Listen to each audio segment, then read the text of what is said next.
తాకట్లో ఉన్న మీ బంగారాన్ని విడిపించి ఆ రోజు ఆన్లైన్ రేటుకి కొంటాం. Sharma gold company. ఈ కార్యక్రమం యొక్క ముఖ్య ఉద్దేశం మీ అందరికీ తెలుసు. మనం చేసిన అభివృద్ధి కార్యక్రమాలు ప్రజలకు చెప్పుకోవడమే కాదు, అవతల వాళ్ళు ప్రజలను ఏ విధంగా మోసం చేశారనేది కూడా మనం గ్రామాలకు పోయి చెప్పుకోవాల్సిన అవసరం ఉంది. ఈ కొత్త ప్రభుత్వం ఏర్పడి సంవత్సర కాలం అయింది. సమాజంలో ఏ వర్గం సంతృప్తికరంగా ఉంది అని మనం గ్రామాల్లో ప్రజలను అడగాల. ఈ ప్రభుత్వం పట్ల ఎవరే కానీ సంతృప్తికరంగా లేరు. అందరూ మోసపోయినారు. ఈ ప్రభుత్వం ప్రతి ఒక్కరిని మోసం చేసింది.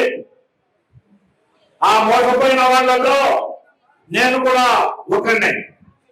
అందుకే నేను పార్టీకి రాజీనామా చేసి జగన్మోహన్ రెడ్డి గారి అడుగుజాడలను అడుగుతామని వైఎస్ఆర్ కాంగ్రెస్ పార్టీలో చేరినామని చెప్పి ఈ సందర్భంగా మీకు చెప్తున్నా. మదనపల్లికు ఒక రాజకీయ చరిత్ర ఉంది. ఇక్కడ గతంలో కార్మిక ఉద్యమాలు నడిచినాయి. స్పిన్నింగ్ మిల్లుల్లో ఎంతో మంది కార్మికులు మదనపల్లి పట్టణంలో సేవలు అందించినారు. ఈ రోజు చేనేత కార్మికులు మదనపల్లిని కేంద్రంగా చేసుకుని సేవలు అందిస్తున్నారు. ప్రపంచంలో ఎక్కడికి పోయినా కార్మికుల పని దినాలు 8 గంటలే ఉంటాయి. భారతదేశంలో ఎక్కడికైనా పోండి, ప్రపంచంలో ఎక్కడికైనా పోండి, కార్మికుల పని గంటలు 8 గంటలే. చాలా మందికి తెలియకుండా ఈ మధ్యన దొంగచాటుగా కార్మికుల పని గంటలు పెంచుతూ ఈ రాష్ట్ర ప్రభుత్వం ఒక జీవో తీసుకొచ్చింది.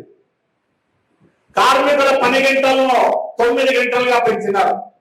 ఉదయాన్నే కార్మికులు అనే వాళ్ళు ఇంటి దగ్గర బయలుదేరితే ఈ ట్రాఫిక్ లో కానీ వాళ్ళ కుటుంబ అవసరాలు కానీ పూర్ణ వాళ్ళు 8 గంటలకు మించి ఏ విధంగా పని చేయాలి?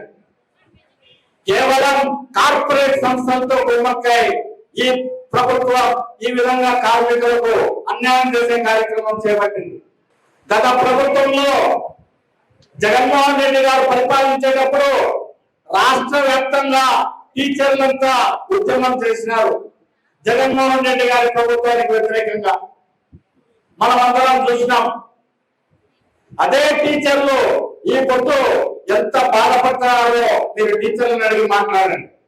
ఆ రోజు జగన్మోహన్ రెడ్డి గారు ప్రభుత్వంలోకి వస్తానే ఒక్క నెల రోజుల్లో ఇంటర్వ్యూ రిలీఫ్ ఇచ్చినారు టీచర్లకు.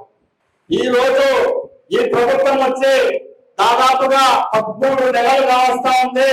టీచర్లకు మీరు ఇచ్చిన మాట నిలబెట్టుకున్నారా అని నేను టీచర్ల తరఫున ఈ ప్రభుత్వాన్ని అడుగుతాడా?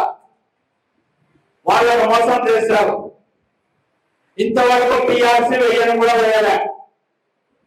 టీచర్లనే కాదు, కార్మికులనే కాదు, అందరూ చాలా తీవ్రమైన అసంతృప్తితో ఉన్నారు. ఈ విషయాలన్నీ మనం గ్రామాల్లో తెలియజేయాలి. ఎన్టీ రామారావు గారు ఆ రోజు రాష్ట్రంలో 2 రూపాయలకు కిలో బియ్యం ప్రవేశపెట్టారు. దాన్ని జగన్మోహన్ రెడ్డి గారు ఇంటింటికి చేర్చేదానికి ఆటోల ద్వారా ప్రజలకు తీసుకుపోయేదానికి ఆటోలు పెట్టారు. ఈ రోజు ఆటోలు రద్దు చేసింది ప్రభుత్వం. తెలుగుదేశం ప్రభుత్వం ఆటోలు బియ్యం ఇంటి దగ్గరికి రాకుండా రద్దు చేసి ప్రజలకు ఏం మేలు చేయాలని ఏ ఉద్దేశంతో మీరు చేశారని నేను తెలుగుదేశం ప్రభుత్వాన్ని ప్రశ్నిస్తాను. ఈ రోజు మనం గ్రామాలకు ఈ కార్యక్రమం కోసం పోతే మీరు ప్రజలను అడగండి. వాళ్ళు డీలర్ల ఇళ్ల దగ్గరికి పోయి క్యూ కట్టి ఎంతసేపు వాళ్ళు వేచి చూడాల్సి వస్తుంది. ఎన్ని గ్రామాలలో ఇబ్బందిగా ఉందో మీరంతా గమనించి ప్రజలకు ఈ విషయాలు వివరించి చెప్పాలా.